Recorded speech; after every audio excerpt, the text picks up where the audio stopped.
To get to the autocorrect healing tools, you press J. So you just press J in order to jump to these right here. And let's just talk about these one by one, starting with the red eye tool. So in order to use the red eye removal tool, in theory, all you should have to do is click, and that will get rid of the red eye. Sometimes it doesn't work that easily, so you need to click and drag, and maybe do it a couple of times, and then you're done, and then you're done, and that's all that there really is to it. You can adjust things right there, but the automatic values should work.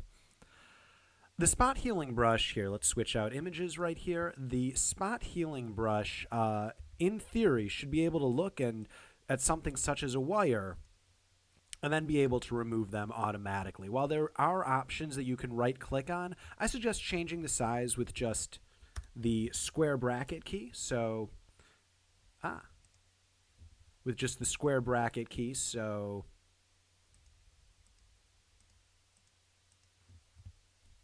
just hitting that key makes it bigger, that key makes it smaller, and with the spot healing brush, you just be able to wipe across it and it will get rid of it. If you want to have a little bit more control, so you can see it became a little bit splotchy up here. If you want a little bit more control, the healing brush gives you that.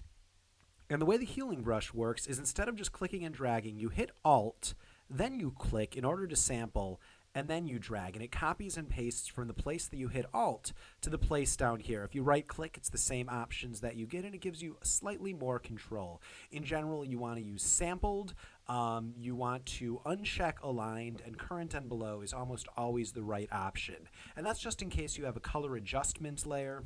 It's good practice to do it that way.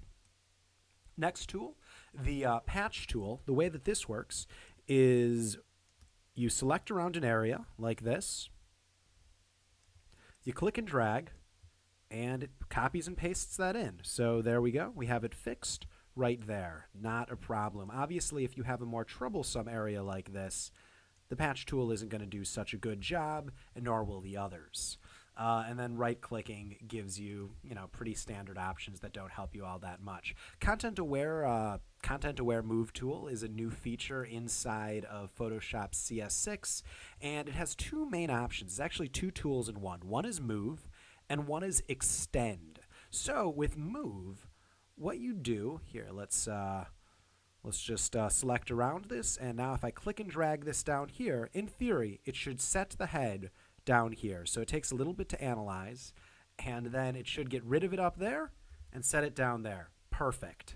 The other thing that it allows you to do is extend. So if I go to extend, I can actually just push this in this direction, and it should get rid of this bit of ear, get rid of all of that, and we're making it so the cow is just a little bit smaller right there. So going from this to this. And obviously we need to go in and adjust some of those things up there.